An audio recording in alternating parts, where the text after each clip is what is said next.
नमस्कार दोस्तों, next chapter है हमारा सीरीज। कुछ कंटेंट जैसे AP, GP, HP, arithmetic mean, geometric mean, harmonic mean, sum of the series, method of differences, ये सब सीखेंगे इस लेक्चर में। तो चलिए करें स्टार्ट। एपी सीरीज एक ऐसी सीरीज जिसमें अगली टर्म में से पिछली टर्म माइनस करें तो कांस्टेंट आता है। For example 1 + 3 + 5 + 7 + 9 + 11। ये कौन सी सीरीज है? AP series. क्यों? अगली में से पिछली माइनस करिए, 3 में से 1 माइनस किया 2, 5 में से 3 माइनस किया 2, तो ये एपी सीरीज है। Arithmetic progression. ये जो फासला है ये कहलाता है कॉमन डिफरेंस, और यहां पे कितना आ रहा है? ये 2। और इसकी जो फर्स्ट टर्म है वो स्मॉल लेटर ए से डिनोट हो रही है। हम सब जानते हैं कि इसकी nth टर्म क्या होती है? एक ऐसी जनरल टर्म जिसकी मदद से कोई भी टर्म निकाल सकते हैं।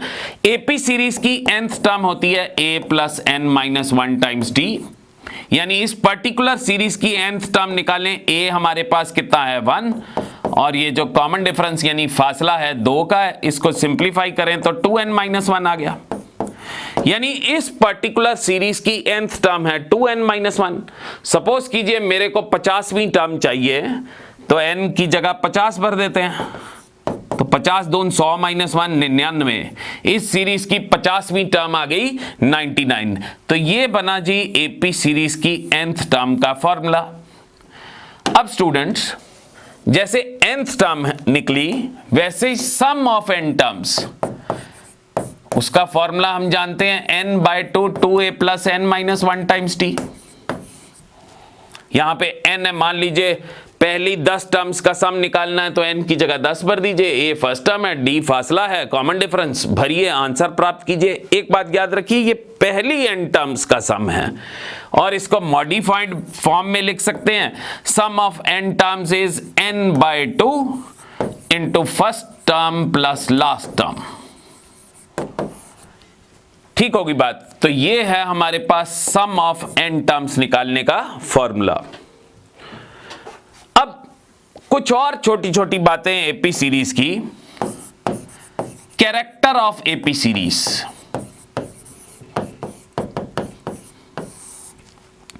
से एक एपी लेते हैं 1 + 3 + 5 + 7 + 9 + 11 + से 13। ये एपी सीरीज है ना, फासला कितने का आ रहा है? 2 का।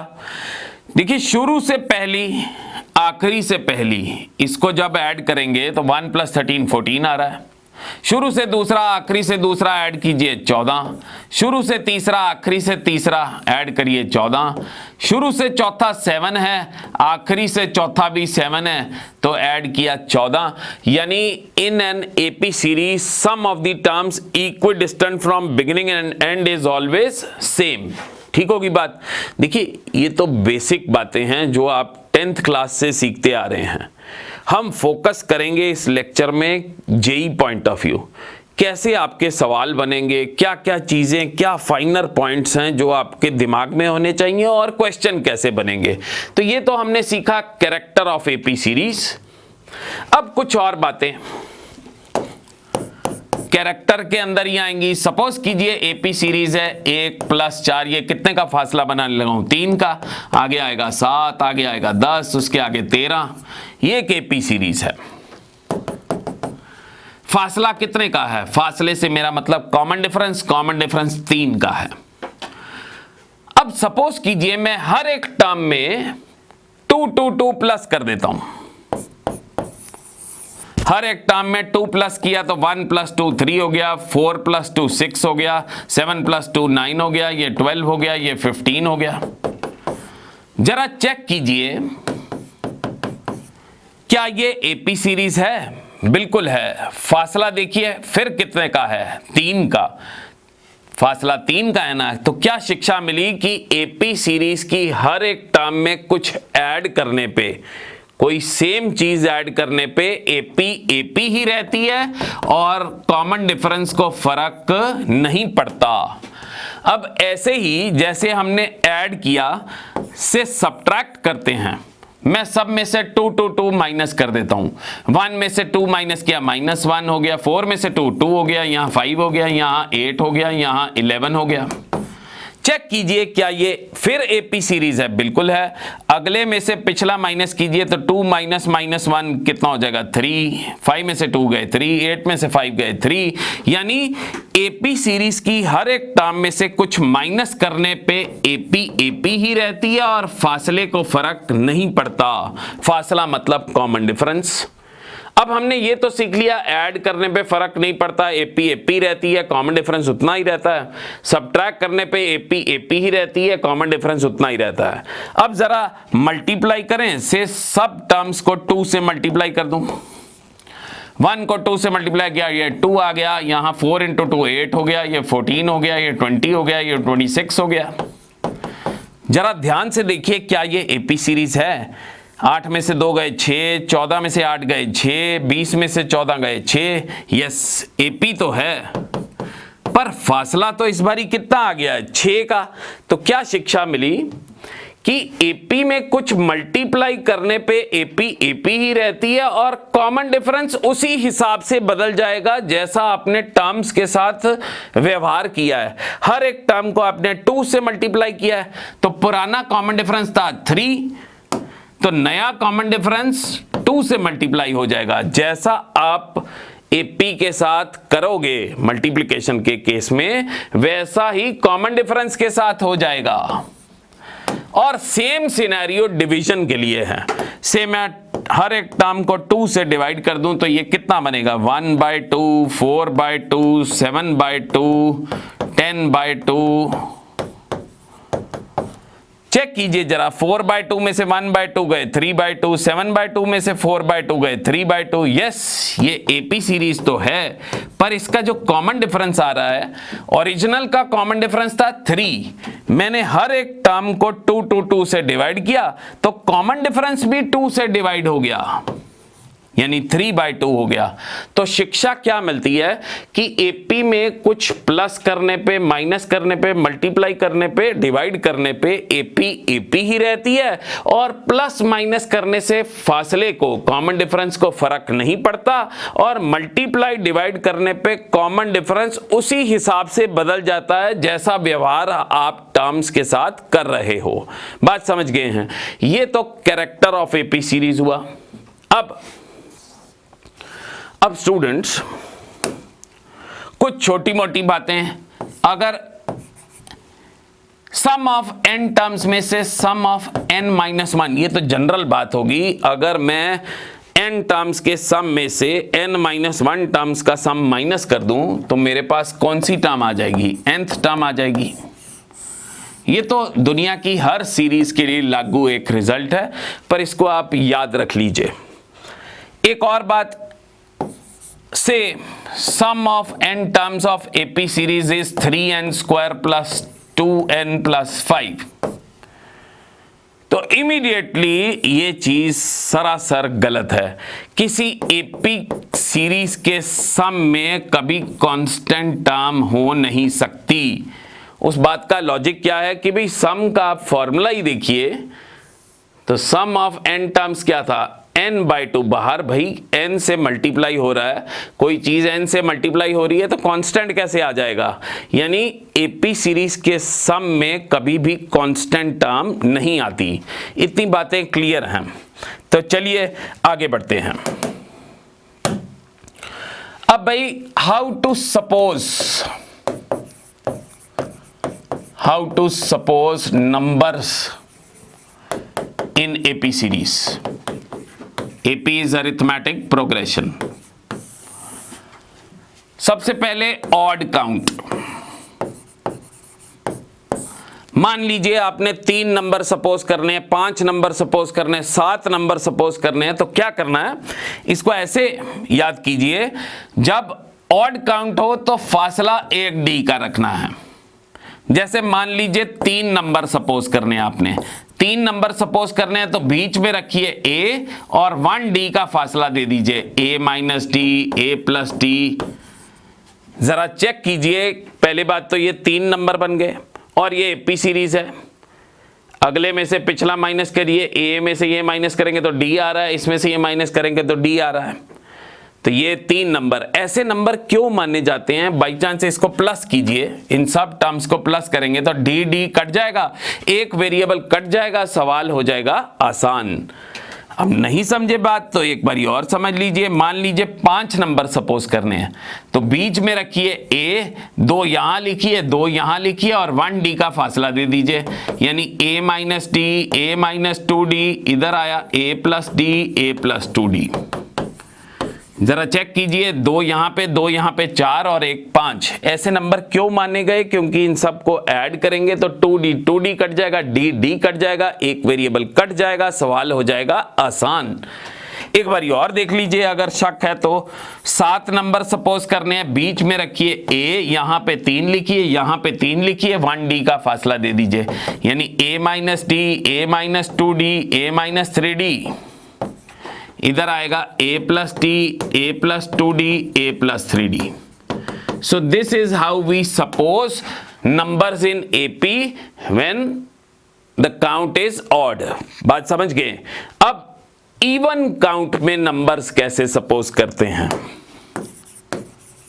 इवन काउंट, मान लीजिए आपने 4 नंबर, 6 नंबर, 8 नंबर सपोज करने एपी सीरीज में, तो फासला रखिएगा 2d का,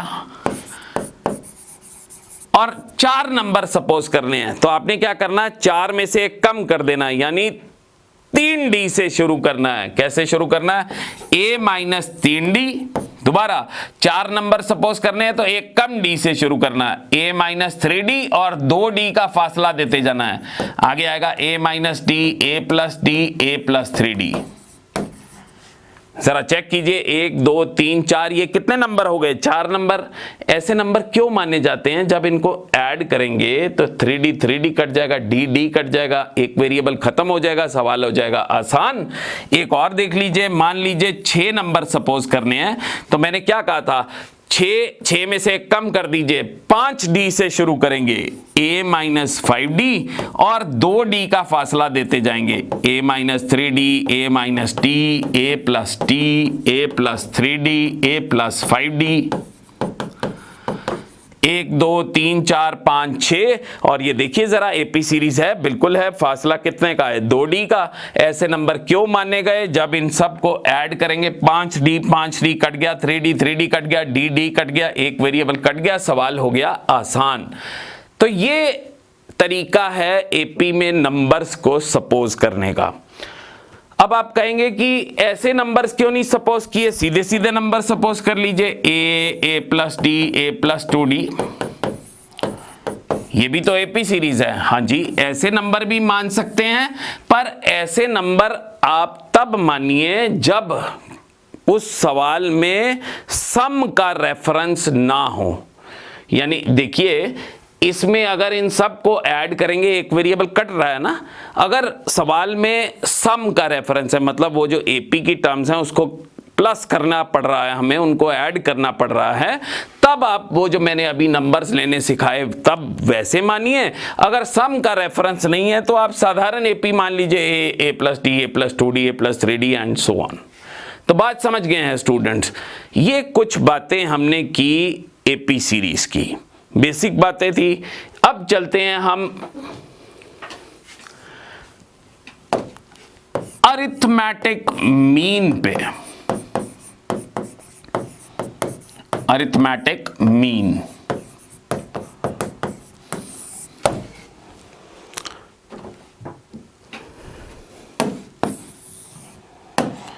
अच्छा एक फंडा है कि 3 number A B C AP में कब होंगे? 3 नंबर एपी में होंगे जब बीच वाले का ट्वाइस इक्वल टू साइड वालों का सम है। तो ये अंडरस्टूड सी बात, अगर ये एपी में है तो b minus A should B equal to C minus B, ये बी को इकट्ठा करेंगे 2b हो जाएगा, a को उधर ले जाइए a प्लस सी। पर आप ऐसे याद करिए, 3 नंबर एपी में होंगे जब बीच वाले का ट्वाइस इक्वल टू साइड वालों का सम। अब इसका जो नेक्स्ट कॉन्सेप्ट है एपी सीरीज का, वो है अरिथमेटिक मीन।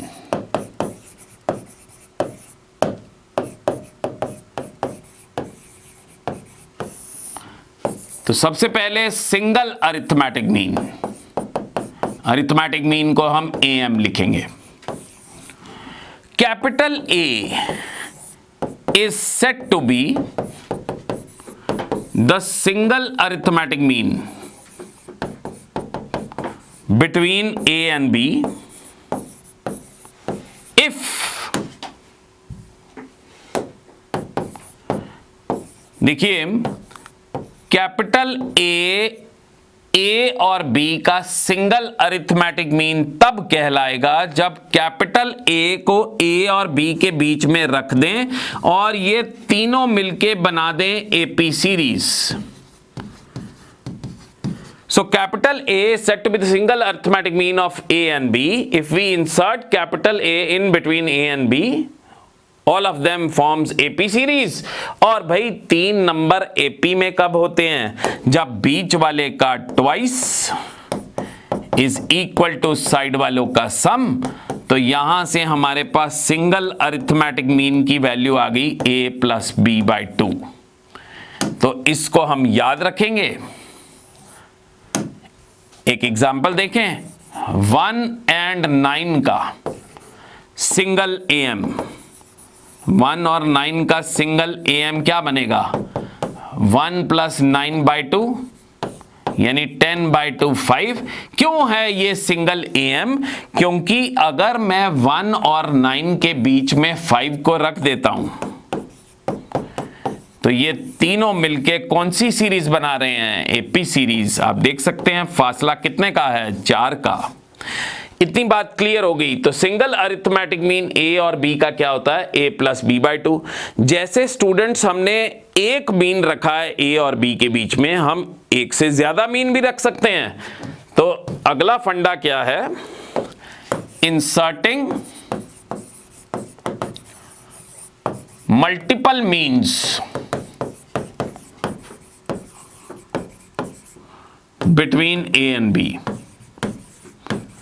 तो उसके लिए क्या कीजिए, एक फॉर्मूला, एक शॉर्टकट याद कर लीजिए। A n is equal to a plus N into B minus A over N plus 1। ये आप रट लीजिए, याद कर लीजिए। यहां पे ये n, ये वाला n और ये वाला n, ये बताते हैं कौन सा मीन निकालना है आपने, कौन सा मीन।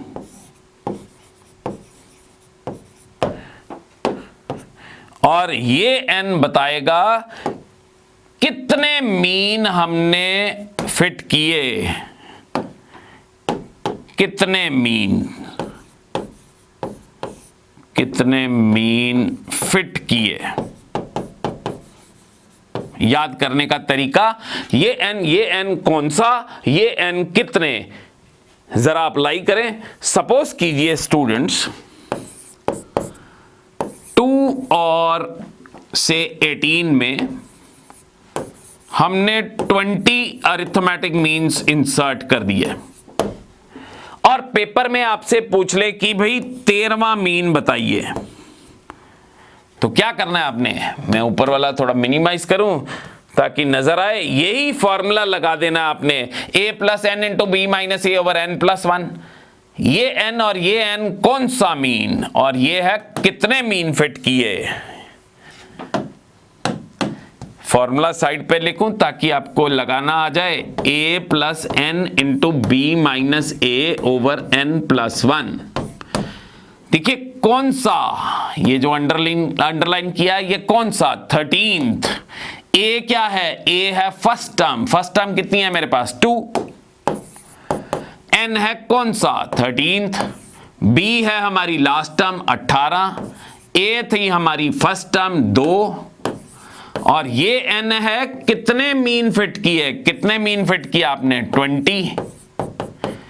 तो इसको खोल लीजिए, ये हमारा आंसर है। ये आ गया 16, नीचे आ गया 21। 21 Doon 42 plus 16 into 13 divided by 21। ये आ गया जी हमारा 13th मीन। किसके बीच में? 2 और 18 के बीच में। कब? 13th मीन जब मैंने 2 और 18 के बीच में 20 मीन इंसर्ट किए हैं।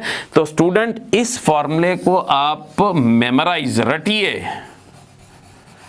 वहां पेपर में निकालने नहीं है जैसे हम स्कूल में करते हैं। इसको याद कीजिए, अप्लाई कीजिए और आगे बढ़िए। अब एक बेहद इंपॉर्टेंट रिजल्ट है।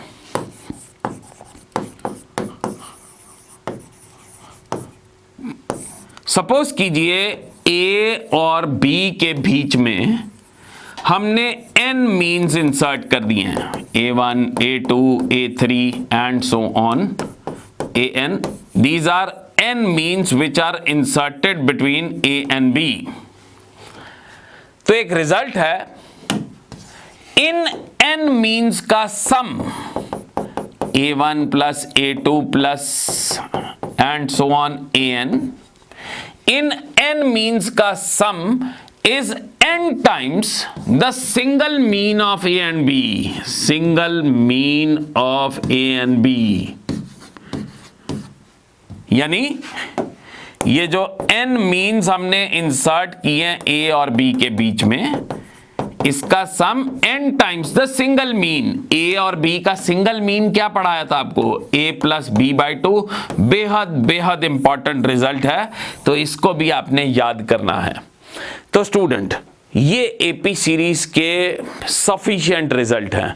इतनी जानकारी होने से आप एपी के सवाल बना डालेंगे। हम इस लेक्चर में तो थ्योरी पढ़ रहे हैं, आगे जो इसका सेकंड लेक्चर आएगा उसमें मैं application part previous year problem कराऊंगा, जिसको आप इन कॉन्सेप्ट के जरिए फटाफट निकालते जाएंगे। तो एपी तो ही finish. Now students, coming on to GP series, that is geometric progression series.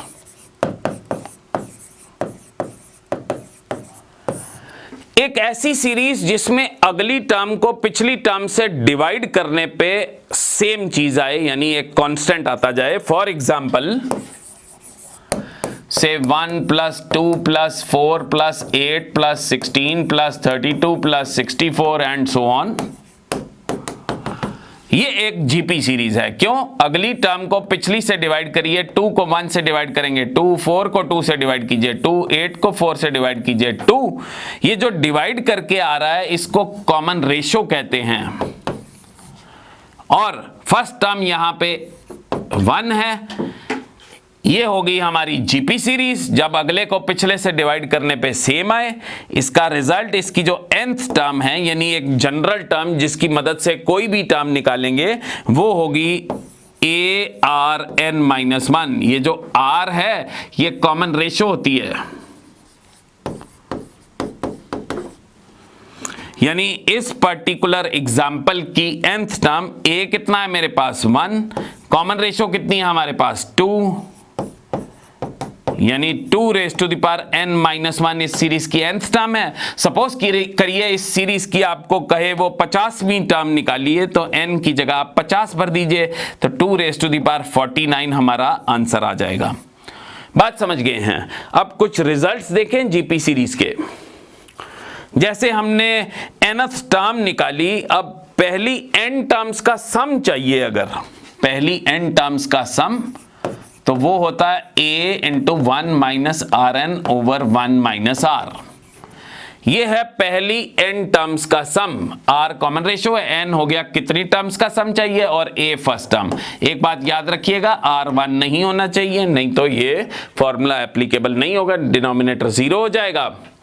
और एक बड़ी जरूरी चीज, sum of infinite terms of GP series. देखिए, इनफाइनाइट टर्म का सम कब निकलेगा? वो तभी निकलेगा ना जब ढेर सारी अरबों खरबों टर्म्स को प्लस तभी कर सकते हैं जब सीरीज डिक्रीज करती होगी। तो सम ऑफ इनफाइनाइट टर्म्स का सम तब निकलेगा जब जीपी डिक्रीज करेगी। और जीपी डिक्रीज कब करती है? जब कॉमन रेशो -1 और 1 के बीच में होगी। ऑफ कोर्स कॉमन रेशो 0 हो नहीं सकती। कॉमन रेशो जीरो क्यों नहीं हो सकती? क्योंकि जीपी की अगर कॉमन रेशो जीरो हो जाए तो टर्म भी जीरो हो जाएगी। और याद रखिए जीपी की कोई टर्म जीरो नहीं होती। अगर कोई टर्म जीरो होने लगेगी तो जब कॉमन रेशो निकालते हैं अगले को पिछले से डिवाइड करेंगे, एक वक्त आ जाएगा जीरो से डिवाइड होना शुरू हो जाएगा, जो कि इम्पॉसिबल है। सो रिमेंबर, जीपी की कॉमन रेशो कभी जीरो नहीं होती और सम ऑफ इनफाइनाइट टर्म्स तभी पॉसिबल है जब जीपी डिक्रीज करती है, और जीपी डिक्रीज करती है जब कॉमन रेशो -1 और 1 के बीच में होती है, और सम ऑफ इनफाइनाइट टर्म्स का सम है a/1 - r। बेहद बेहद इंपॉर्टेंट रिजल्ट है। फॉर एग्जांपल मान लीजिए कोई जीपी है 1, 1/3, 1/9, 1/27 एंड सो ऑन। ये जीपी डिक्रीज कर रही है ना, आगे आगे जब बढ़ते जा रहे हैं आंसर कम होता जा रहा है। इसकी कॉमन रेशो देखिए जरा, कॉमन रेशो कितनी है? अगली टर्म को पिछली टर्म से डिवाइड करिए, 1/3 आ रहा है। फर्स्ट टर्म यहां पे कितनी है? 1। तो इसकी इनफाइनाइट टर्म्स का सम a/1 - r। a 1 है, कॉमन रेशो 1/3 है। ये जीपी डिक्रीज क्यों कर रही है? कॉमन रेशो -1 और 1 के बीच में है। 1/3 होता है ना, -1 और 1 के बीच में 0.33 है। तो इसको सिंप्लीफाई करेंगे तो 3/2 आ गया। यानी इसकी अरबों खरबों टर्म्स को ऐड करके लगभग आंसर, याद रखिए सम ऑफ इनफाइनाइट टर्म्स अप्रोक्सीमेट होता है, तो लगभग 1.5 आंसर आ गया है। तो यहां पे हमने बातें कुछ सीखी। Sum of n terms a into 1 minus rn over 1 minus r. The formula is applicable when r is not equal to 1. Nth term a into rn minus 1. Sum of infinite terms is possible only when GP decreases, and a GP will decrease when common ratio lies between -1 and 1. And remember, common ratio is never 0. And sum of infinite terms is a/1 minus r. You are getting this. Now coming on to the character of GP series.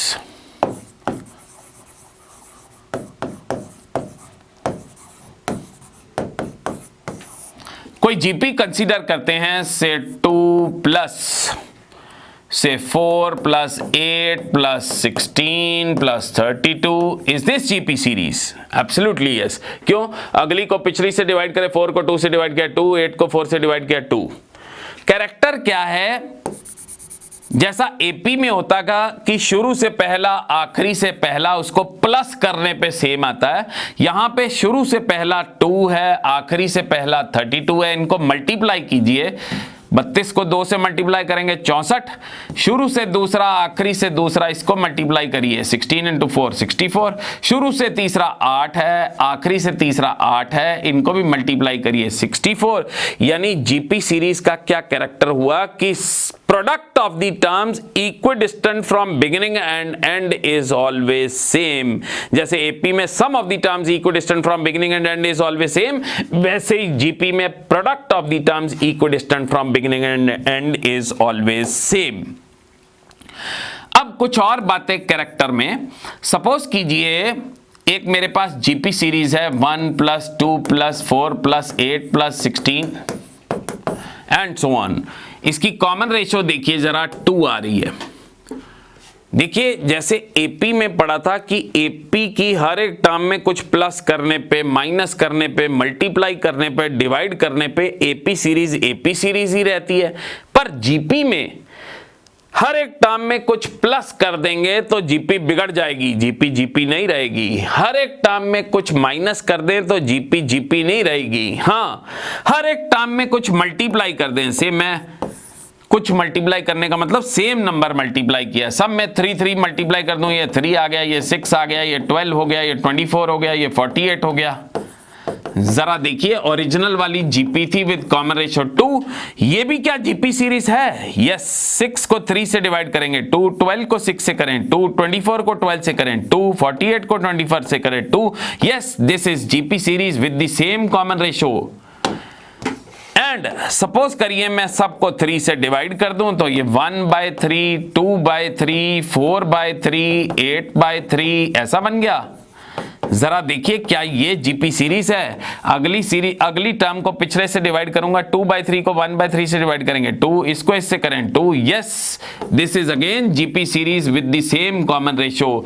यानी शिक्षा क्या मिलती है कि GP की हर एक term को किसी से मल्टीप्लाई करने से या किसी से डिवाइड करने से जीपी जीपी ही रहती है और कॉमन रेशो को फर्क नहीं पड़ता। तो ये तो है जीपी का कैरेक्टर। अब बढ़ते हैं हम कुछ और बातों पे। अब भाई जैसे हमने एपी सीरीज में टर्म्स लेनी सीखी, वैसे ही जीपी में अब टर्म्स लेनी सीखेंगे। How to suppose numbers in GP series. GP में कैसे सपोज किए जाते हैं नंबर? तो सबसे पहले ऑड काउंट। ऑड काउंट में कॉमन रेशो 1R की रखना। जैसे 3 नंबर जीपी में सपोज करने हैं, बीच में रखो A और 1R की कॉमन रेशो दे दो। A by R A R. Check करिए जरा, अगले को पिछले से डिवाइड करेंगे R, इसको इससे डिवाइड करेंगे R। ऐसे नंबर क्यों माने गए? जब इनको मल्टीप्लाई करेंगे, एपी में मैं कहता था जब ऐड करेंगे तो एक वेरिएबल कट जाएगा, यहां पे इनको मल्टीप्लाई करिए, देखिए R कट गया, सवाल आसान हो जाएगा। जितने वेरिएबल कम उतना सवाल आसान। तो ये बने 3 नंबर जीपी में। और अच्छे से समझ लेते हैं, मान लीजिए 5 नंबर सपोज करने हैं, फिर बीच में A रखिए, 2 यहां पे रखिए, 2 यहां पे रखिए, कॉमन रेशो R की बना दीजिए, A by R square, A R square. ये बन गए 5 नंबर, 1 2 3 4 5। कॉमन रेशो देख सकते हैं आप R की है, अगले को पिछले से डिवाइड करके। ऐसे नंबर क्यों माने गए? जब आप इनको मल्टीप्लाई करेंगे, R square cut, R cut, एक वेरिएबल खत्म, सवाल आसान। तो ऑड काउंट हमें लेना आ गया। अब हम सीखेंगे इवन काउंट।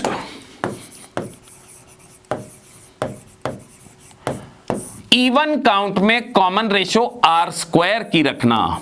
जैसे 4 नंबर जीपी में सपोज करने हैं, तो 4 में से कम कीजिएगा, यानी R क्यूब से शुरू करेंगे। एपी में भी ऐसे ही होता था, A बाय आर क्यूब से शुरू करेंगे और कॉमन रेशो R स्क्वायर की दे देंगे। तो अगली टर्म A बाय आर, उससे अगली AR, उससे अगली AR क्यूब।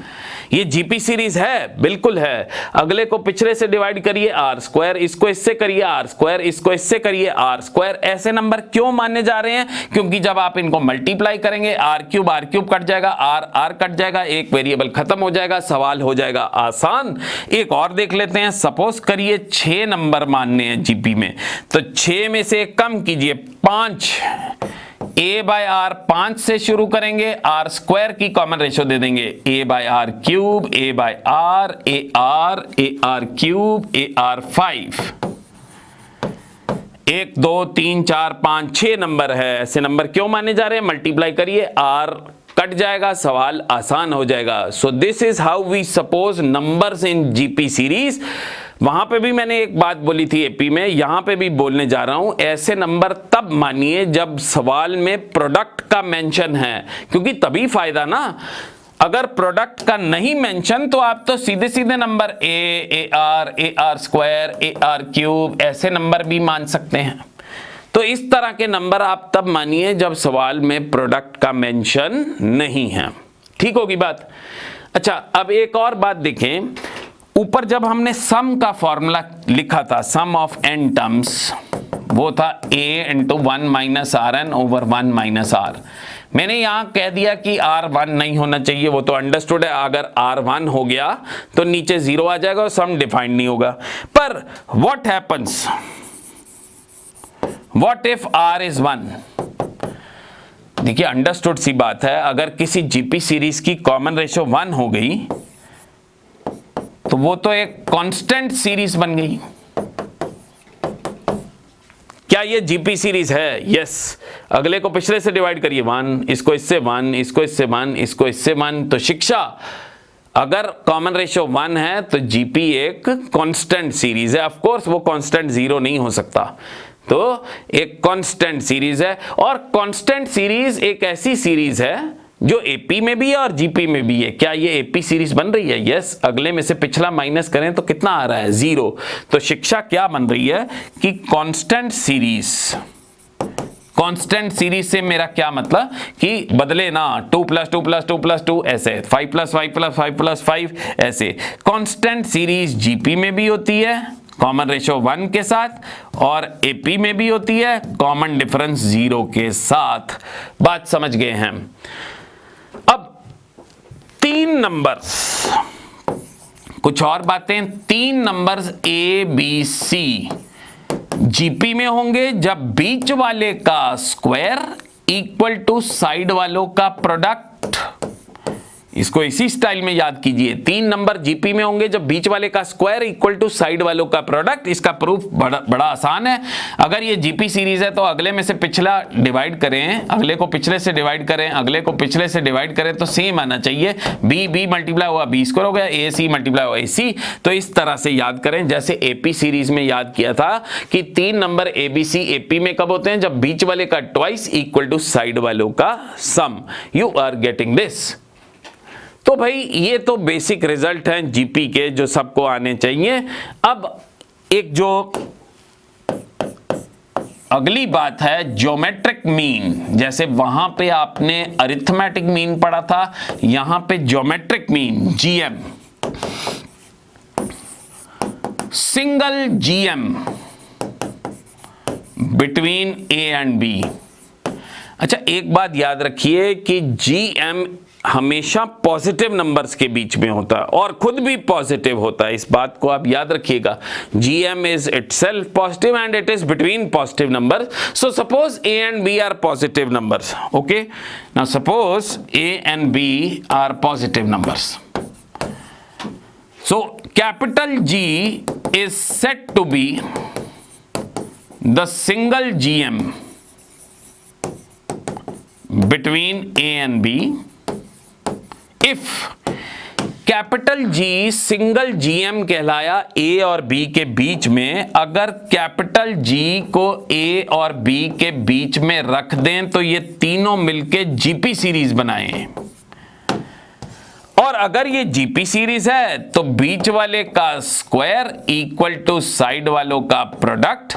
यहां से मेरे पास कैपिटल G की वैल्यू आ गई √AB। तो ये याद करना है आपने, ये है single GM between 2 numbers. For example suppose कीजिए 1 and 9 2 नंबर्स हैं, इनका single GM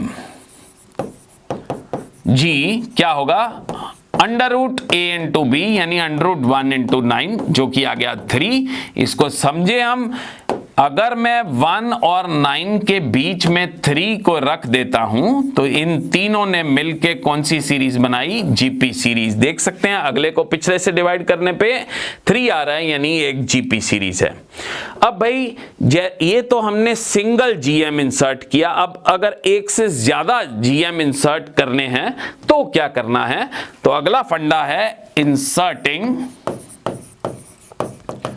multiple GMs between A and B। तो जैसे मैंने मल्टीपल AMs में आपको एक फॉर्मूला याद कराया था, यहां पे भी एक फॉर्मूला याद करा रहा हूं। GN is equal to A into B by A की पावर में N बाय N प्लस 1। ये n और ये n बताता है कौन सा GM निकालना है, और ये n बताएगा कितने GM फिट किए, कितने GM फिट किए हैं। बिल्कुल वहां पे भी ऐसे कौन सा कितने, इधर भी ऐसे ही याद कीजिए। तो करें अप्लाई जरा। मान लीजिए स्टूडेंट्स, रंग बदल लें इसका, मान लीजिए कि 2 and 20 के बीच में हमने 15 GMs इंसर्ट किए और पेपर में आ जाए कि 7th GM निकालो। तो क्या करना है आपने, वो फॉर्मूला बस ध्यान में रखना है। GN equal to A into B by A raise to the power N by N plus 1। ये N और ये N है कौन सा GM, यानी यहां पे हम 7th GM कर रहे हैं तो इस N की जगह और इस N की जगह 7 आ जाएगा। A तो हमारी फर्स्ट टर्म है जो कि 2 है और B हमारी लास्ट टर्म थी जो कि 20 थी। n की जगह 7 और ये n है कितने gm फिट किए, कितने gm फिट किए थे हमने 15, तो 15 प्लस 1, ठीक होगी बात, n की जगह 15 आ गया। अब इसको सिंप्लीफाई कर लीजिएगा, ये हो गया 10 की power 7 by 16. So this is how we calculate a particular GM between two numbers when more than one GMs are inserted. You are getting this. जैसे हमने वहां पे एक बड़ा ही शानदार रिजल्ट पढ़ा था GM का, और सॉरी AM का, अब GM का रिजल्ट पढ़ने जा रहे हैं। एक बेहद इंपॉर्टेंट रिजल्ट है। मान लीजिए A और B के बीच में आपने n GMs फिट कर दिए हैं, G1, G2, Gn। तो इन n GMs का product is equal to nth power of the single GM between A and B। इन n GMs का प्रोडक्ट मतलब multiplication is equal to nth power of the single GM between A and B, यानी इसको अच्छे से लिखूं तो G1 into G2 into G3 and so on up till Gn is nth power of single GM A और B का क्या होता था, अंडर रूट AB। बेहद इंपॉर्टेंट रिजल्ट है। तो स्टूडेंट्स, ये जीपी सीरीज के रिजल्ट खत्म हुए, बिल्कुल उसी तर्ज पे मैंने पढ़ाया जैसे एपी के रिजल्ट पढ़े थे। तो आप दोनों रिजल्ट्स की सिमेट्री नोट्स बनाइए, सिमेट्रिकली लिखिए, तब आपको आसानी से याद होंगे। Now students, coming on to the next concept, that is harmonic progression series यानी एचपी सीरीज। तो इसको ऐसे याद करिए, एपी सीरीज का उल्टा। सपोज कीजिए 1 प्लस 3 प्लस 5 प्लस 7 प्लस 9, ये कौन सी सीरीज है, ये एपी सीरीज है। इसका रेसिप्रोकल कर दें, इसकी हर एक टर्म का रेसिप्रोकल कर दें, तो ये क्या आ गया 1/1, 1/3, 1/5, 1/7, 1/9, ये सीरीज बनी एचपी। तो एचपी सीरीज का रेसिप्रोकल एपी या एपी का रेसिप्रोकल एचपी। तो रिजल्ट क्या बना, nth term of AP series is 1 by nth term of HP series, या nth term of HP series is 1 by nth term of AP series. पर ये सम में मत कर दीजिएगा, ऐसा ना कर दीजिए कि sum of n terms of AP series is 1 by sum of n terms of HP series, ये बिल्कुल गलत है। ठीक है जी, तो ये तो बनी बात एचपी सीरीज की। अब कुछ बातें और, 3 number A B C HP में कब कहलाएंगे, जब बीच वाला इक्वल टू 2 टाइम्स साइड वालों का प्रोडक्ट डिवाइडेड बाय साइड वालों का सम। 3 नंबर एचपी सीरीज में कब कहलाएंगे, जब बीच वाला इक्वल टू 2 टाइम्स साइड वालों का प्रोडक्ट डिवाइडेड बाय साइड वालों का सम। इसका प्रूफ क्या है, अगर ये 3 एचपी में हैं तो इनके जो रेसिप्रोकल्स हैं वो किस में होंगे, एपी में। और 3 नंबर एपी में कब होते हैं, जब बीच वाले का ट्वाइस इक्वल टू साइड वालों का सम। इसको जरा ठीक ठाक कीजिए तो यहां पर पहुंच जाएंगे। तो 3 नंबर एचपी में है जब बीच वाला इक्वल टू 2 टाइम्स साइड वालों का प्रोडक्ट डिवाइडेड बाय साइड वालों का सम। अब हार्मोनिक मीन, वैसे तो आप कहेंगे कि एपी बना के तो अरिथमेटिक मीन से खेल लेंगे, उल्टा कर देंगे, बिल्कुल सही, ऐसे ही करेंगे। पर एक चीज याद कर लीजिए कि single harmonic mean of A and B से capital H is single harmonic mean of A and B if capital H is 2AB upon A plus B। मतलब उसका बिल्कुल वही है कि capital H single harmonic mean तब कहलाएगा जब कैपिटल H को A और B के बीच में रख दें और ये तीनों मिलके कौन सी सीरीज बनाए, HP। और 3 नंबर HP में कब होते हैं, जब बीच वाला इक्वल टू 2 टाइम्स साइड वालों का प्रोडक्ट डिवाइडेड बाय साइड वालों का सम। तो इसको आपने याद रखना है। तो this is all about HP series, इतना ही सफिशिएंट है। मतलब AP में कन्वर्ट करेंगे और खेल लेंगे। चलिए आगे बढ़ते हैं। Now students, coming on to the next concept which is AGP series, यानी अरिथमेटिक ज्योमेट्रिक प्रोग्रेशन सीरीज, ऐसा कहें आधी आधी एपी आधी आधी जीपी। फॉर एग्जांपल ये मैंने लिख के रखी है, इसकी पहली टर्म देखिए 1 3 5 7, ये कौन सी सीरीज है? एपी। दूसरी टर्म देखिए 1/3 1/9 1/27, ये कौन सी टर्म है? ये क्या बना रही है? जीपी। तो आधी आधी एपी आधी आधी जीपी बन गई एजीपी। इसमें जो सवाल आता है पेपर में वो आता है सम ऑफ इनफाइनाइट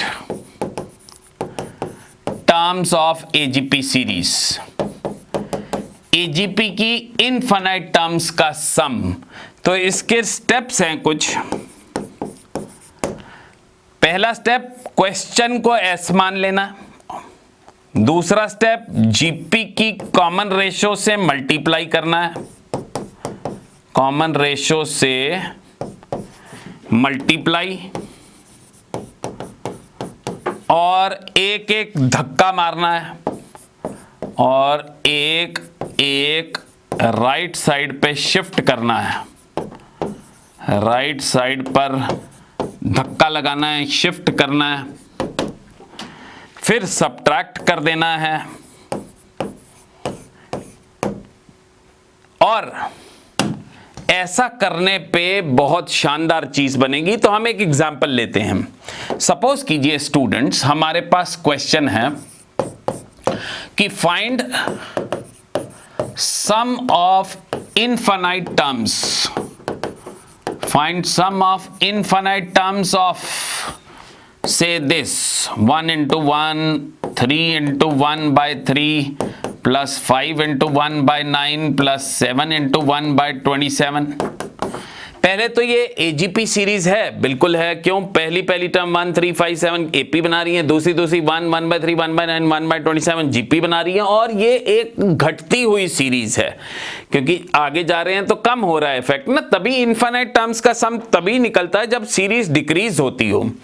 अब मैंने क्या कहा था, इसका सम निकालने के लिए आपने क्वेश्चन को एस मान लेना है और कॉमन रेशो से मल्टीप्लाई करना है। जीपी की कॉमन रेशो देखिए, जीपी क्या है हमारे पास 1 1/3 1 1/3 1/9। ये पहले तो डेसिमल नहीं है, मल्टीप्लाई का साइन डाला हुआ है। 1 1/3 1/9, इसकी कॉमन रेशो कितनी है? 1/3। तो जीपी की कॉमन रेशो से दोनों तरफ मल्टीप्लाई कर देना, यानी 1/3 से मल्टीप्लाई कर लेना, और एक एक धक्का लगाना है। और जब मल्टीप्लाई करें ना तो जीपी को डिस्टर्ब करना है, एपी को नहीं। आपने 1 into 1 को 1/3 से मल्टीप्लाई किया तो एपी वाली टर्म को डिस्टर्ब नहीं करना, जीपी के साथ मल्टीप्लाई करना है। ये 1 into 1/3, एक शिफ्ट कर दिया, इसको 1/3 से मल्टीप्लाई करेंगे तो 3 into 1/9, इसको 1/3 से मल्टीप्लाई करेंगे तो 5 into 1/27 एंड सो ऑन। अब आपने इन दोनों को सब्ट्रैक्ट कर देना है। s में से s/3 गए तो 2/3s आ गया। 1 into 1 में से कुछ नहीं माइनस करेंगे तो 1 आ जाएगा। अब यहां से 1/3 कॉमन आ गया, 3 में से 1 गए तो 2 आ गया, यानी 2/3। 1/9 कॉमन आ गया, 5 में से 3 गए 2/9 हो गया। 1/27 कॉमन आ गया, 7 - 5 2 हो गया, 2/27। मैंने क्या कहा था, ऐसा करने पे कुछ शानदार चीज बनेगी। जरा देखिए, ये जो मैं अंडरलाइन कर रहा हूं ये कौन सी सीरीज है? ये एक इनफाइनाइट जीपी सीरीज है।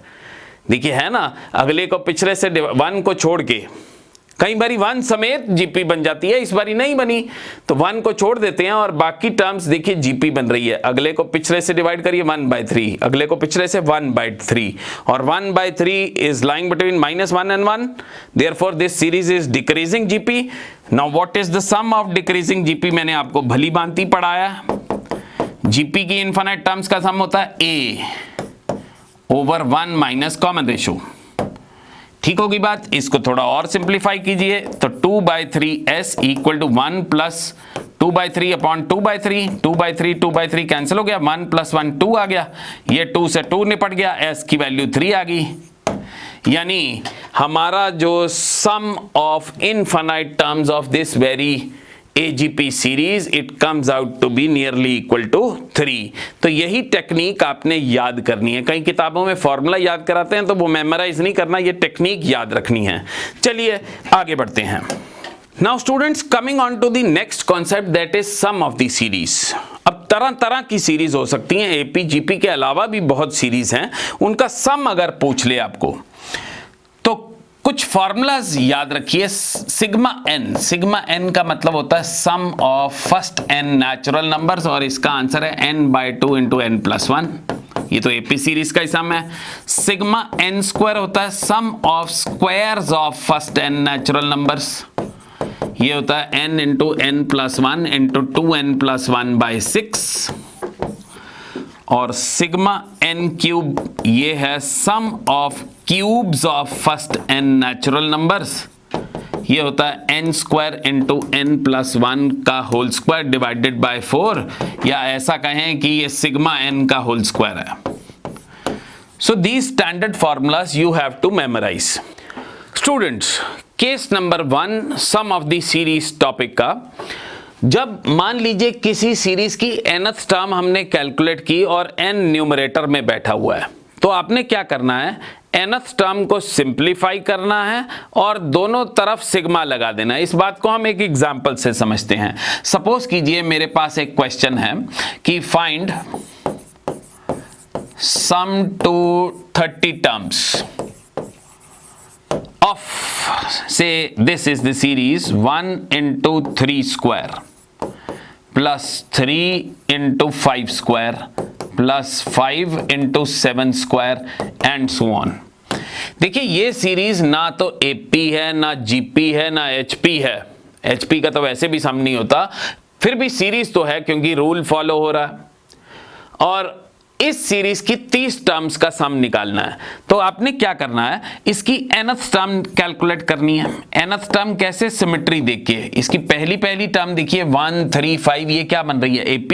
तो मैं 1 3 5 की nth टर्म निकालूं, a + n-1 टाइम्स फासला मल्टीप्लाइड बाय इसकी दूसरी टर्म्स भी देखिए 3 5 7, अगर स्क्वायर छोड़ दें तो 3 5 7 AP सीरीज बन रहा है, उसकी nth टर्म निकालें 3 + n-1 टाइम्स d और स्क्वायर डाल देते हैं। तो मतलब हमने सिमेट्री देख के nth टर्म सीरीज की कैलकुलेट की। अब आपने इस nth टर्म को सिंप्लीफाई करना है, ये 2n-1 बन रहा है और स्टूडेंट्स वो आ रहा है 2n+1 होल स्क्वायर। इसको सिंप्लीफाई करना है, सिंप्लीफाई का मतलब मल्टीप्लाई वगैरह कर देना है। इसको मल्टीप्लाई करो 2n-1, एक 2n+1 ले लेते हैं और एक साइड पे करते हैं, क्यों, ये a - b a + b direct a² - b² हो जाएगा। और मल्टीप्लाई करें तो ये कितना आ रहा है, 8n³ + 4n² - 2n-1। तो मैंने nth टर्म सिंप्लीफाई की। अब जरा देखिए nth टर्म में जो n है वो न्यूमरेटर में बैठा हुआ है, तो हमारा जो पहला केस था यही मैंने लिखा है, when in nth term n is in the numerator. तो आपने क्या करना है, nth टर्म निकाल के दोनों तरफ सिग्मा डाल देना है। जब सिग्मा डालेंगे सिग्मा प्लस माइनस में बढ़ जाता है, कांस्टेंट लोग सिग्मा में से बाहर आ जाते हैं, तो 8 sigma n³ + 4 sigma n² - 2 sigma n minus sigma times 1। Tn पे सिग्मा लगा, ये Sn हो गया। सिग्मा n³ का आपको आंसर आता है, वो होता है n² × n+1 का whole square divided by 4। Sigma n² का आपको आंसर आता है, वो होता है n × n+1 × 2n+1 divided by 6। और स्टूडेंट्स 2 टाइम्स सिग्मा n का भी आंसर आता है n/2 × n+1।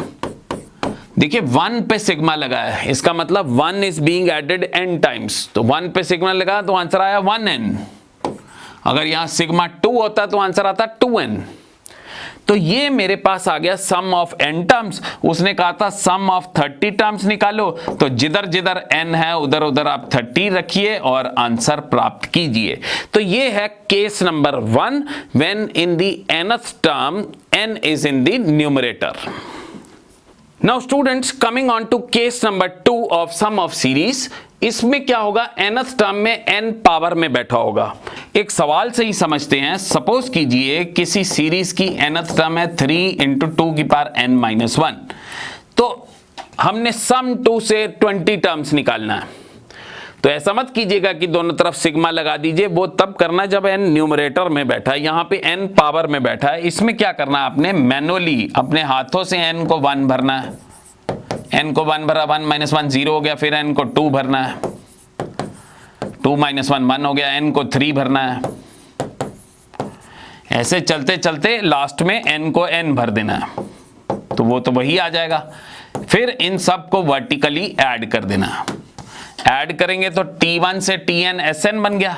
ऐड करेंगे, इन सब में से 3 कॉमन आ रहा है, बचेगा 2 rest power 0 that is 1, 1 + 2 square से लेके 2 की पावर n - 1। ये कितनी टर्म्स है, ये n टर्म्स है। और ये जीपी देखिए, जीपी सीरीज है भाई। जीपी की n टर्म्स का सम तो हमें आता है a × 1 माइनस कॉमन रेशियो की power number of terms n over 1 - r। तो ये मेरे पास n टर्म्स का सम आ गया। नीचे -1 आया, ऊपर वाले का निशान पलट दीजिए। अब उसने कहा था सम टू 20 टर्म्स, तो जहां जहां n है वहां 20 भर दीजिएगा। तो ये सम टू 20 टर्म्स आ गया। Now students, sum of the series का case number 3 when n is in the denominator. देखिए अब n डिनोमिनेटर में होगा nth टर्म में, और एक पर्टिकुलर स्टाइल में होगा, वो लीनियर फैक्टर्स बने होंगे। एक क्वेश्चन से समझते हैं हम। सपोज कीजिए मेरे पास एक सीरीज है 1/1 × 2 × 3, ये मल्टीप्लाई का निशान जो पॉइंट डाला है, 1/2 × 3 × 4, 1/3 × 4 × 5 एंड सो ऑन। आपको कहा जाए कि सम टू 20 टर्म्स निकालिए। तो फिर सबसे पहले तो हमने nth टर्म कैलकुलेट करनी है। nth टर्म कैसे, सिमेट्री देख के, सबके ऊपर 1 है तो nth टर्म के ऊपर भी 1 आएगा। इसका पहला बंदा देखिए 1 2 3 एपी सीरीज है, इसकी nth टर्म लिखूं तो a + n - 1 टाइम फासला। दूसरी टर्म देखूं तो 2 3 4, ये भी एपी सीरीज है तो a + n - 1 टाइम्स फासला। और तीसरी टर्म देखूं तो वो भी एपी सीरीज है 3 4 5, उसकी nth टर्म निकालूं 3 + n - 1 टाइम्स फासला। तो मैंने सिमेट्री देख के nth टर्म कैलकुलेट की, ये आ रही है n, यहां पे आ गई n + 1 और यहां पे आ गई n + 2। तो जैसा हमने जिक्र किया था कि nth टर्म में n अब डिनोमिनेटर में बैठा है और लीनियर फैक्टर्ड फॉर्म में है, तो इसमें students method of partial fraction लगता है। या एक मैं फंडा दूं आपको, एक्सट्रीम्स को माइनस कर लिया करें, एक्सट्रीम्स को माइनस कर लिया करें। एक्सट्रीम्स मतलब छोटे और बड़े को माइनस कर लें। ये बड़ा वाला फैक्टर है, ये छोटे वाला फैक्टर है, इनको माइनस कर लें अपनी तरफ से। n न्यूमरेटर में n + 2 - n, और एडजस्टमेंट जो कमी पेशी है वो पूरी कर दीजिए। n + 2 में से n घटाएंगे तो ऊपर 2 आया, 2 आपने अपनी मर्जी से लगाया, यहां पे 1/2 कर दीजिए। ठीक होगी बात। अब सेपरेट आउट कीजिए, n + 2 के नीचे ये तीनों फैक्टर रखेंगे तो n + 2 कट जाएगा, ये 1/n × n + 1।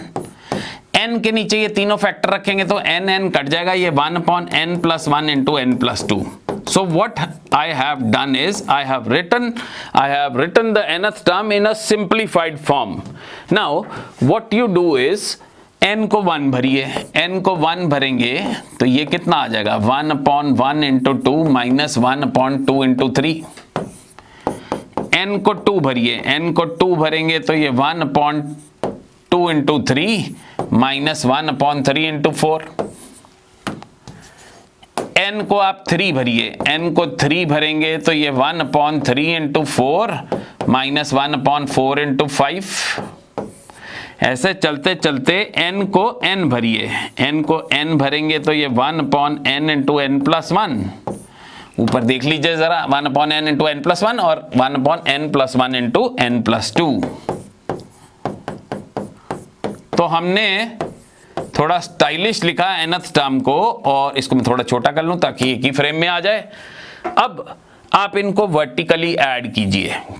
जब इनको ऐड करेंगे तो ये एक टेलीस्कोपिक सीरीज बन रही है। टेलीस्कोपिक सीरीज होती है जो टेढ़ा टेढ़ा कट रही हैं।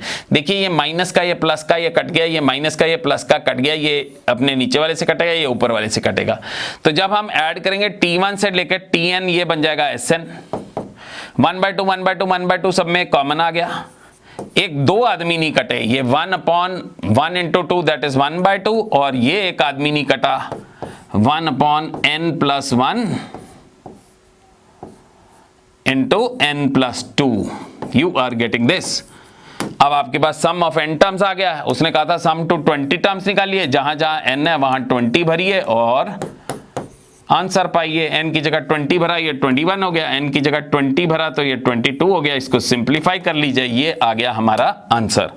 तो student this is all about sum of the series. 3 cases हैं, sigma n square sigma n cube, उनके रिजल्ट आने चाहिए और सवाल आपका कभी गलत नहीं होगा। Now students, coming on to very important concept of method of differences। इसमें हमें एक सीरीज दी जाएगी और कुछ पर्टिकुलर टर्म या पर्टिकुलर नंबर ऑफ टर्म्स का सम पूछा जाएगा, और ये सीरीज ऐसी होगी कि इसमें जो डिफरेंस ऑफ टर्म्स है या वो AP बनेगा या GP बनेगा। इस बात को हम समझेंगे। 3 में से 1 माइनस करें 2 आ रहा है, 8 में से 3 घटाइए 5 आ रहा है, 16 में से 8 घटाइए 8 आ रहा है, 27 में से 16 घटाइए 11 आ रहा है। ये जरा 2 5 8 11 ये AP सीरीज नहीं बन रही, 3 का फासला है। तो हमें निश्चित हमने कर लिया कि जो डिफरेंस ऑफ टर्म्स हैं वो AP सीरीज है।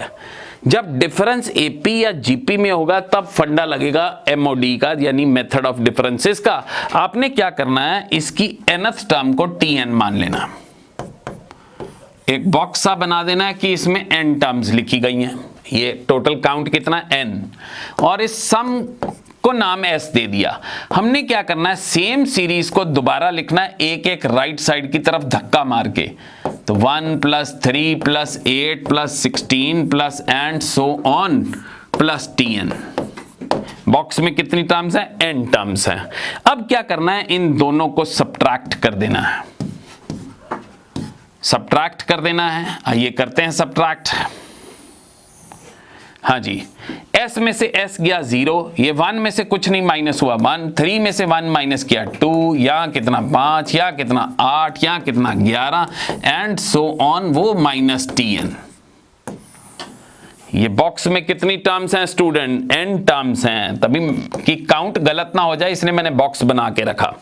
अब वो जो माइनस Tn है उसको उठा के यहाँ ले आइए, माइनस Tn को यहां ले आएंगे तो Tn बन गया। अब देखिए जब आपने सब्ट्रैक्ट किया, अगर तो difference of the terms AP रहा होगा तो AP पैदा होगी, अगर difference of the term GP रहा होगा तो GP पैदा होगी, कई बारी पहले समेत कई बारी पहले को छोड़ के। इस सवाल में डिफरेंस ऑफ टर्म्स AP था तो AP पैदा हुई है। चेक करिए जरा, ये देखिए, ये दूसरी टर्म से देखिए 2 और 5 में फासला 3 का, यहाँ 3 का 3 का, AP बनी है, पर पहले को छोड़ के। तो क्या कीजिए, पहले को छोड़ दीजिए, मतलब छोड़ने का मतलब साइड पे निकालिए, और 2 + 5 + 8 + 11 ये कौन सी सीरीज है, AP सीरीज है। टोटल n टर्म्स थी, एक छोड़ दिए तो ये कितनी टर्म्स होगी, n-1 टर्म्स होगी। अब भाई ये n-1 टर्म्स AP की आपस में ऐड हो रही हैं, तो सम ऑफ n टर्म्स तो हमें फॉर्मूला आता है, तो n की जगह n-1 हो जाएगा, n-1/2 × 2 times A plus n-1 times फासला। ठीक होगी बात। तो ये स्टूडेंट्स मेरे पास nth टर्म आ रही है इस पर्टिकुलर सीरीज की। इसको थोड़ा सिंप्लीफाई करें, n-1/2 ये 4 + 3n-6 हो जाएगा, और सिंप्लीफाई करूं तो 1 + n-1/2 × 3n-2। तो स्टूडेंट्स ये आ गई हमारे पास nth टर्म। अगर आपने चेक करना है कि हम सच बोल रहे हैं तो ये जरा देखिए, पहली दूसरी तीसरी टर्म 8 है, जरा n को 3 भर के देखिए 8 आ रहा है क्या, आपको चेक करा रहा हूं। n को 3 भरेंगे तो ये 2/2 कट गया, n को 3 भरेंगे तो ये 3 3 9 - 2 7, 7 + 1 8। तो स्पष्ट हो गया, बिल्कुल सच हो गया, साबित हो गया कि ये nth टर्म है। अब उसने कहा था 50वीं टर्म निकालो, तो n को 50 भर दीजिए, तो 50 - 1 49/2, n को 50 भरा तो 150 - 2 148। सिंप्लीफाई कीजिए, आंसर पाइए। और उसने कहा सम ऑफ 50 टर्म्स, तो अभी आपको सम ऑफ द सीरीज का फंडा सिखाया था। nth टर्म में n न्यूमरेटर में बैठा हुआ है, आप इसको मल्टीप्लाई कर दीजिए, फिर दोनों तरफ सिग्मा लगा दीजिए और हमारे पास सम ऑफ n टर्म्स आ जाएगा, उसमें n को 50 भरिए और आंसर पाइए। You are getting this is the funda of MOD, that is method of differences. बहुत बारी सवाल पूछा गया जेई में, इसलिए अच्छे से प्रैक्टिस कीजिएगा।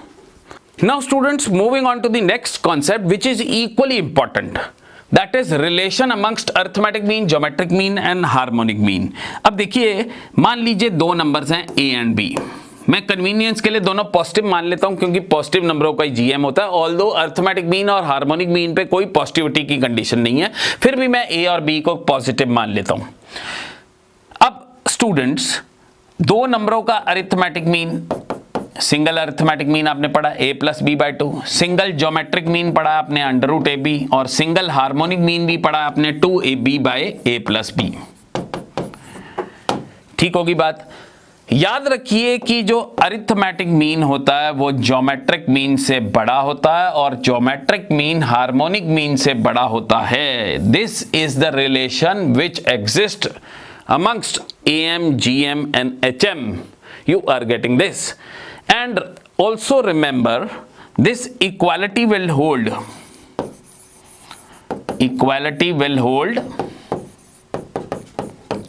when numbers are same, when the numbers are same, when A is equal to B। और एक और बात, जो AM, GM और HM हैं, ये खुद GP बनाते हैं, यानी जो G² है वो AH के बराबर। तो बारी बारी हम स्पष्ट करते जाते हैं। सपोज कीजिए स्टूडेंट्स, मेरे पास दो नंबर्स हैं 1 and 9, ओके, एंड डाल देता हूं इसके बीच में। अब 1 और 9 का सिंगल AM निकालेंगे तो 1 + 9/2 दैट इज 5। 1 और 9 का GM निकालेंगे तो 1 × 9 का अंडर रूट दैट इज 3, और 1 और 9 का HM निकालेंगे तो 2 × 1 × 9 divided by 1 + 9 that is 2 × 9 divided by 10 which comes out as 9/5। ठीक होगी ना बात। अब स्टूडेंट्स, 9/5 कितना हो गया? ये हो गया जी 1.8 हो गया हमारे पास, है ना। अब सबसे बड़ा तो AM है 5, उससे छोटा GM है और सबसे छोटा HM है। तो स्पष्ट हो गया कि AM GM से बड़ा है और GM HM से क्या है? बड़ा है। मान रहे ना बात। और मैंने कहा था इक्वालिटी कब होल्ड करेगी? जब नंबर सेम होंगे। सपोज कीजिए नंबर्स हैं 3 and 3, 3 और 3 का AM निकालेंगे तो 3 + 3/2 यानी 3 आ गया। 3 और 3 का GM निकालेंगे तो वो 3 × 3 का अंडर रूट, वो फिर 3 आ गया। और 3 और 3 का HM निकालेंगे तो वो 2 × 3 × 3 डिवाइडेड बाय 3 + 3, ये आ गया 6 × 3 डिवाइडेड बाय 6 कट। तो देखिए AM, GM और HM दोनों क्या आए हैं? तीनों सेम आए हैं। वो क्यों आए हैं? क्योंकि नंबर सेम थे। और एक और बात बताई मैंने कि AM, GM, HM खुद GP बना रहे हैं।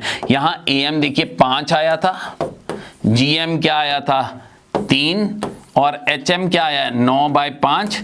देखें ये GP बना रहे हैं। अगर ये GP बना रहे हैं तो बीच वाले का स्क्वायर और साइड वालों का प्रोडक्ट सेम होना चाहिए, 100% सेम है, 9 = 9। तो ये स्पष्ट हुई बात कि AM GM से बड़ा, GM HM से बड़ा, और इक्वालिटी भी होल्ड कर सकती है। और AM GM और HM खुद क्या बनाते हैं? GP बनाते हैं। ठीक होगी बात। ये सिंगल दो नंबरों के बीच की बात चल रही है। अब हम इसका स्टैटिस्टिकल एस्पेक्ट, जिसके बेस पे कई क्वेश्चन आते हैं, देखिए एवरेजेस, स्टैट्स आपने पढ़ी, एवरेजेस, अरिथमेटिक मीन, ऐसे ही ज्योमेट्रिक मीन, ऐसे ही हार्मोनिक मीन होता है। तो स्टैटिस्टिकल भाषा में बात करें तो मान लीजिए मेरे पास n नंबर्स हैं, मान लीजिए पॉजिटिव हैं, all are positive, all AIs are positive. वो इसलिए क्योंकि GM पे कंडीशन बैठी हुई है। अब इनका जो अरिथमेटिक मीन है, ये एवरेजेस की बात कर रहा हूं, ठीक है, एवरेजेस, तो sum of observation divided by number of observation, ये आ गया अरिथमेटिक मीन, एवरेज। इनका जो ज्योमेट्रिक मीन है, इन सब को मल्टीप्लाई कीजिए raise to the power 1 by जितने ये लोग हैं। ज्योमेट्रिक मीन, इन सब को मल्टीप्लाई किया raise to the power 1 by जितने लोग हैं। अगर ये 10 लोग मल्टीप्लाई हुए तो 1 बाय 10। और हार्मोनिक मीन कैसे निकालना, जितने ये लोग हैं उसका काउंट डिवाइडेड। सो स्टूडेंट्स, इस चैप्टर के सारे कॉन्सेप्ट डिस्कस हो गए हैं। एक एक फंडा मैंने सिखाया है, टू द पॉइंट बातें की हैं। जो क्वेश्चन जेई में पूछे जाते हैं उसके रिलेटेड कॉन्सेप्ट हमने अब सीखे हैं। आप अगर ये ढंग से प्रैक्टिस कर गए तो मार नहीं खाएंगे जेई में। सीरीज का सवाल तो गलत होने से रहा। जो स्टूडेंट्स अभी ज्वाइन किए हैं, ये एक सीरीज चल रही है जेई 2024 की तैयारी। इस सीरीज में पहला चैप्टर बाइनोमियल थ्योरम मैंने अपलोड किया था, दूसरा मैंने आपको स्टैट्स, और ये तीसरा चैप्टर है हमारा सीरीज। तो अगर आप बहुत ही ऑनेस्टली प्रैक्टिस करेंगे, मेरे साथ तैयारी करेंगे, तो पहली अटेम्प्ट में ही 99 परसेंटाइल लेने के काबिल बन जाएंगे। Keep on studying. Thank you very much. धन्यवाद दोस्तों। पाए उनके रेसिप्रोकल्स का सम, उनके रेसिप्रोकल्स का सम। तो ये स्टैटिस्टिकल भाषा में हमने एवरेजेस डिफाइन किए हैं, बात समझ रहे हैं। और इनमें भी वही रिजल्ट लागू है कि ए अरिथमेटिक मीन ज्योमेट्रिक मीन से बड़ा है और ज्योमेट्रिक मीन हार्मोनिक मीन से बड़ा है, और बराबरी भी आएगी जब नंबर्स, ये जो AIs हैं सारे के सारे क्या हैं, इक्वल। सो स्टूडेंट्स, इस चैप्टर के सारे कॉन्सेप्ट डिस्कस हो गए हैं। एक एक फंडा मैंने सिखाया है, टू द पॉइंट बातें की हैं। जो क्वेश्चन जेई में पूछे जाते हैं उसके रिलेटेड कॉन्सेप्ट हमने अब सीखे हैं। आप अगर ये ढंग से प्रैक्टिस कर गए तो मार नहीं खाएंगे जेई में।